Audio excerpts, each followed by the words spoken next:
চিন্তা চেতনা পরিহার করতে হবে, নইলে স্বৈরাচার যেভাবে ওই বিদায় হয়ে গেছে, ওই কুরুচি চিন্তার কারণে সকলকে আপনাদেরকে বিদায় হতে হবে।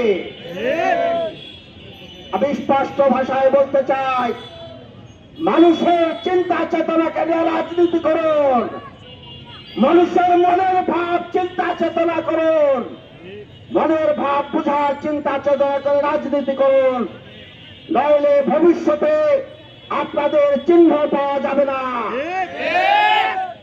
সম্মানিত সাথী বন্ধুরা, সম্মানিত এলাকাবাসী, উপশহর সম্মানিত নিউ মার্কেট এলাকাবাসী, আগামী কাল দুপুর 2টায় ঐতিহাসিক মাদ্রাসা মাঠে আমাদের 11 দলীয় নেতৃবৃন্দ সহ আমাদের বিশ্ব বরেণ্য নেতা আসছেন। আপনাদের সকলকে আহ্বান করছি, আপনারা 2টার মধ্যেই মাদ্রাসা মাঠে পৌঁছে যাবেন ইনশাআল্লাহ।